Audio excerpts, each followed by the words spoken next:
welcome to grade 10 geography class. In today's class we are going to discuss chapter number 4 agriculture and आज का जो session है वो है session number 6. So we will start with food security in this session. Food is a basic need and every citizen of the country should have access to food which provides minimum nutritional value. If any segment of our population does not have this access, that segment suffers from lack of food security. तो जो food है वो एक basic need है and जो भी citizen हैं हमारे कंट्री में, इंडिया में, उन सबके पास एक्सेस रहनी चाहिए.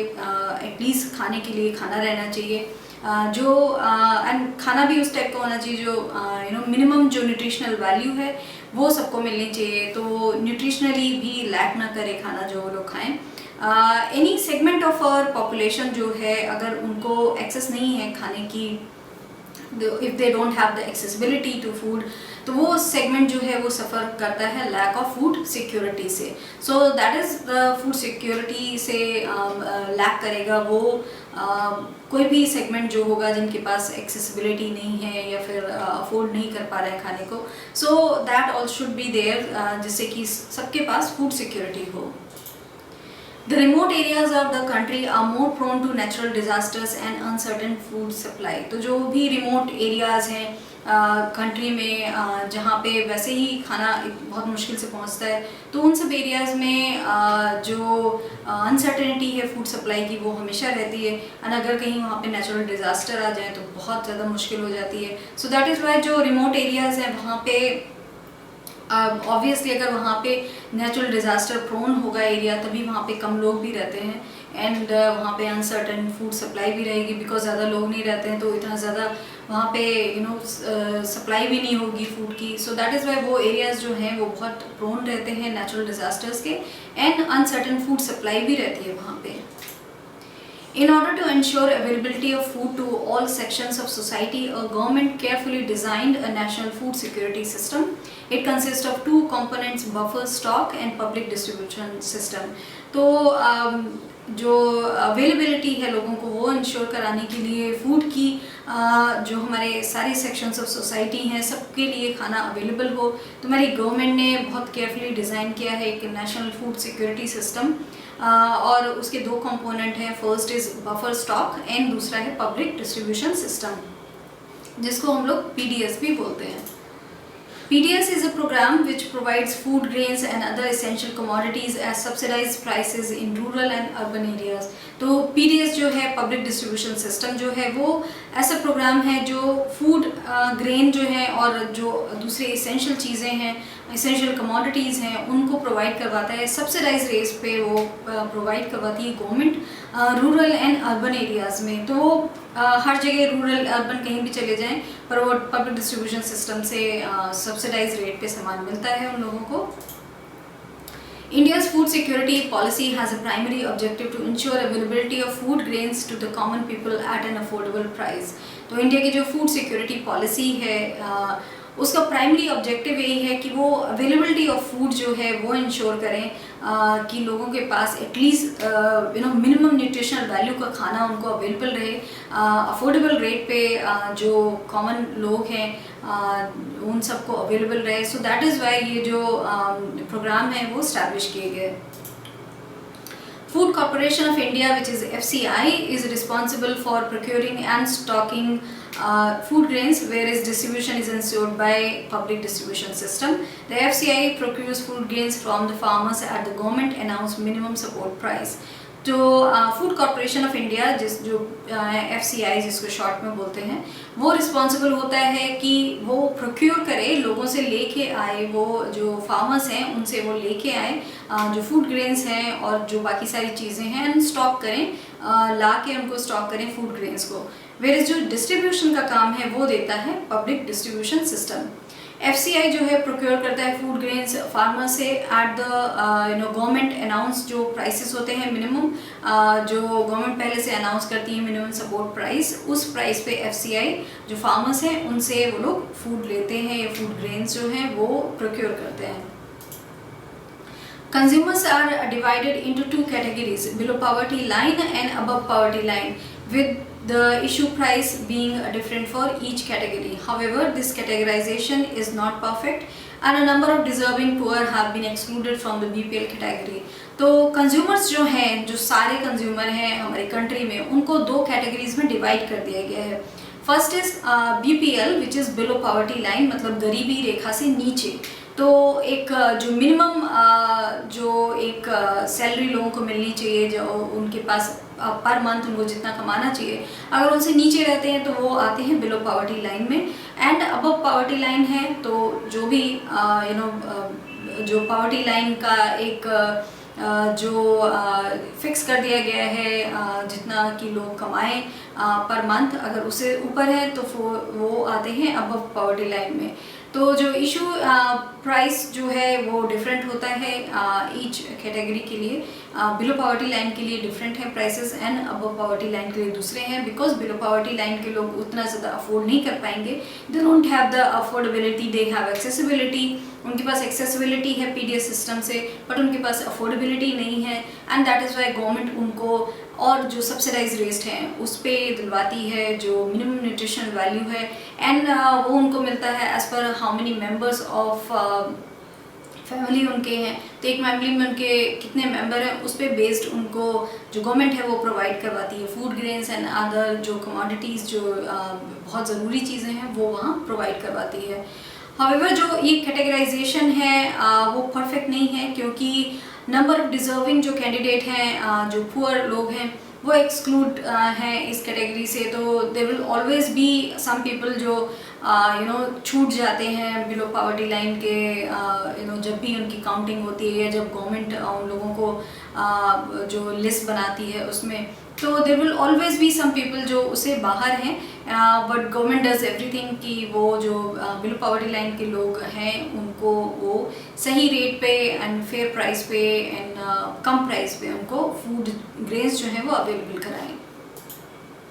Moreover, some of the so-called APL slip back to BPL because of the failure of even one crop, and it is administratively difficult to accommodate such shift. तो इसके अलावा कि जो BPL लाइन के कुछ डिजर्विंग कैंडिडेट हैं वो उसमें नहीं रहते हैं कि कभी लिस्ट से छूट गए या फिर मे बी वो जब ये सब लिस्ट बन रही थी तो वहाँ नहीं थे. इसके अलावा भी एक प्रॉब्लम ये होती है कि जो अबव पॉवर्टी लाइन के लोग हैं वो भी कभी भी BPL या बिलो पॉवर्टी लाइन में स्लिप कर सकते हैं. रीज़न बीइंग कि जो फार्मर हैं, अगर मान लीजिए उनकी एक जो फसल है वो ख़राब हो गई तो वो तुरंत बिलो पॉवर्टी लाइन में आ जाते हैं, बिकॉज उनके पास कुछ और सस्टेन करने के लिए होता नहीं है. अगर उनकी फसल ख़राब हो गई तो वो बिलो पॉवर्टी लाइन में आ जाएंगे. एंड एडमिनिस्ट्रेटिवली जो ये शिफ्ट है उसको एडजस्ट कर पाना बहुत मुश्किल है गवर्नमेंट से, बिकॉज इतना ज़्यादा हमारी गवर्नमेंट भी इतना ज़्यादा अच्छे से काम नहीं करती है. एडमिनिस्ट्रेटिव इतने सारे प्रोसेसेस रहते हैं हर चीज़ के लिए कि उसमें अगर कोई फैमिली जो है वो APL से अबव पॉवर्टी लाइन से वो अगर BPL में आ गए हैं तो उनका तुरंत करवा दिया जाए. That is not possible at least अभी इंडिया में. तो वो एक प्रॉब्लम है जो हमेशा रहेगी. The focus on increasing food grain production, which should be on a sustainable basis, and also free trade in grains will create massive employment and reduce poverty in rural areas. तो जो focus है increase करने का food grains production को, which should be on a sustainable basis पे जो होना चाहिए, एंड ऑल्सो फ्री ट्रेड होना चाहिए ग्रेन में, वो जो मैसिव एम्प्लॉयमेंट है उसको क्रिएट करेगा एंड पॉवर्टी को रिड्यूस करेगा जो रूरल एरियाज हैं वहाँ पे. With the growing population of India, the declining food production puts a big question mark over the country's future food security. The competition for land between non-agricultural usage such as housing, etc., and agriculture has resulted in reduction in the nets on area. तो जो growing population है India की है वो एक बहुत बड़ी problem है. हर चीज़ के लिए वो एक बहुत बड़ी प्रॉब्लम है. अगर आपके पास इतने ज़्यादा लोग हो जाएंगे देन उसको संभालना, उसको खिलाना, एवरीथिंग बिकम्स अ प्रॉब्लम. सो अगर पॉपुलेशन चेक में नहीं रखी जाएगी तो ये सारी प्रॉब्लम हमेशा चलती रहेंगी. तो जो ग्रोइंग पॉपुलेशन है इंडिया की है और उसके साथ साथ हमारा डिक्लाइनिंग जो फूड प्रोडक्शन है वो एक बहुत बड़ा क्वेश्चन मार्क है कि जो कंट्री है हमारी इंडिया, वो उसका फ्यूचर का जो फूड सिक्योरिटी है उसका क्या होगा, बिकॉज पॉपुलेशन बिना किसी रोक के बढ़ती जा रही है, एंड देन हमारे पास जो ज़मीन है वो कम होती जा रही है बिकॉज इतने ज़्यादा लोग होते जा रहे हैं। विद इंक्रीजिंग पॉपुलेशन हाउसिंग इतना ज़्यादा बढ़ता जा रहा है, हम लोग खेत ख़त्म करके and then we are making houses, तो इवेंचुअली ये एक बहुत बड़ी प्रॉब्लम बनने वाली है। जो कंपटीशन है land between non agricultural use such as housing, तो हाउसिंग का जो एक बढ़ता जा रहा है कि लोग घर बनाते जा रहे हैं, बिल्डिंग्स बनती जा रही हैं, और एग्रीकल्चर लैंड को काट खराब कर दिया जाता है, उसमें घर बना दिए जाते हैं। वो एक रिज़ल्ट कर रहा है कि reduction of net zone area, जहाँ पे फार्मिंग होती है वो एरिया कम होता जा रहा है, एंड एक तरफ से हमारा वो एरिया कम होता जा रहा है जिसमें हम फार्मिंग करते हैं, एंड दूसरी तरफ से हमें पॉपुलेशन अनलिमिटेड बढ़ती जा रही है। तो ये कहीं ना कहीं जाके एक बहुत बड़ी प्रॉब्लम बनने वाली है। वो ऑलरेडी एक बहुत बड़ी प्रॉब्लम है, बट आगे जाके it will be a huge problem for India. The productivity of land has started showing a declining trend. Fertilizers, pesticides and insecticides which once showed dramatic results are now being held responsible for degrading the soil.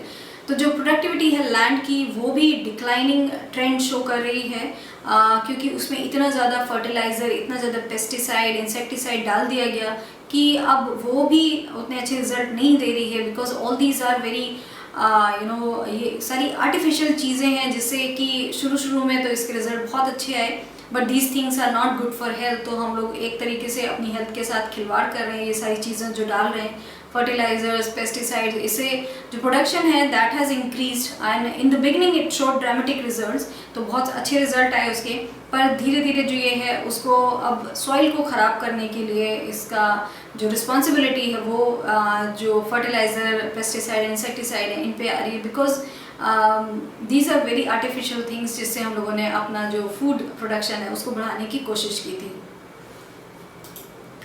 Periodic scarcity of water has led to reduction in area under irrigation. Inefficient water management has led to waterlogging and salinity. तो जो periodic scarcity of water है वो भी एक बहुत बड़ा reason है कि जो area under irrigation है उससे नहीं हो पाता है, because जो scarcity of water है वो हो जाती है। कभी अगर मानसून अच्छा नहीं है तो scarcity of water हो जाती है। इनएफिशिएंट जो वाटर मैनेजमेंट है वो बहुत है हमारे यहाँ, वाटर मैनेजमेंट बिल्कुल अच्छा नहीं है। पानी चल रहा है तो नोबडी केयर्स, वो बहने देते हैं, बट वी डोंट अंडरस्टैंड कि ये एक नेचुरल रिसोर्स है जो हम लोग को बहुत केयरफुली यूज़ करना चाहिए। तो वो एक जो चीज़ है वो काफ़ी बड़ी प्रॉब्लम बन सकती है। वाटर लॉगिंग, सैलिनिटी, ये सारी प्रॉब्लम भी हैं जो वाटर का सही मैनेजमेंट नहीं करने से होती हैं। The big farmers with deeper tube wells still have water, but many others face a water crisis. Inadequate storage and marketing facilities also act as a disincentive to the farmer. जो big farmers हैं उनके पास deeper tube well है, तो वो उनके पास still पानी रहता है because their tube wells are very deep. But जिनके पास जो ट्यूबवेल है वो इतने डीप नहीं है तो वो दे गेट ड्राई, जब पानी नहीं होता है ज़्यादा तो वो ड्राई हो जाते हैं, तो उनके पास एक ये क्राइसिस हो जाती है कि पानी नहीं है। इनएडिक्वेट जो स्टोरेज एंड मार्केटिंग फैसिलिटी है उसका भी बहुत ख़राब इफेक्ट पड़ता है फार्मिंग पे, बिकॉज इट्स ऑल लिंक्ड, ये सारी चीज़ें लिंक हैं कि उनको अल्टीमेटली जाके बेचना है, then only they will get money. तो ये सारी चीज़ें भी बहुत प्रॉब्लम क्रिएट करती हैं। Thus, the farmers are badly affected by the uncertainties of production and market. They suffer from a double disadvantage as they pay high prices for inputs such as HYV, seeds, fertilizer, etc., but lack the bargaining power to fix prices in their favor.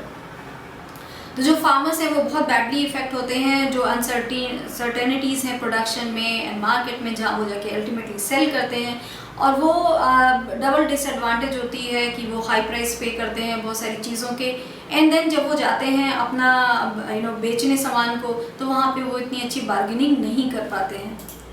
All the production reaches the market simultaneously. The higher the supply, the lower is the demand.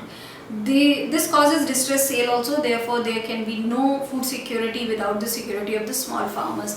तो because सारा जो harvesting है वो एक time होता है and all the farmers वो जाते हैं मार्केट में एक साथ सेल करने, तो साइमल्टेनियसली इतना ज़्यादा सामान आ जाता है कि सप्लाई ज़्यादा हो जाती है, डिमांड उतनी नहीं है बिकॉज एकदम से सारे सप्लाई होती है. सो दैट इज़ वाई इससे प्रॉब्लम ये हो जाती है कि उनको लोअर प्राइस मिलते हैं एंड इससे बहुत फार्मर्स जो हैं उनको बहुत प्रॉब्लम होती है कि वो इतना ज़्यादा हाई प्राइस पे करते हैं एंड देन जब वो सेल करने जाते हैं तो उनको उतना कुछ नहीं मिलता है. तो अगर फार्मर्स की सिक्योरिटी का ध्यान नहीं रखा गया, गवर्नमेंट ने नहीं रखा, तो ये एक बहुत बड़ी प्रॉब्लम बनेगी एंड फूड सिक्योरिटी के लिए बहुत बड़ी प्रॉब्लम है. So this is all that we have discuss in this session about food security की किस तरीके से कितने सारे चीज़ें हैं जो इम्पैक्ट करती हैं फूड सिक्योरिटी को. So that's all that we have discuss in this session. Thank you.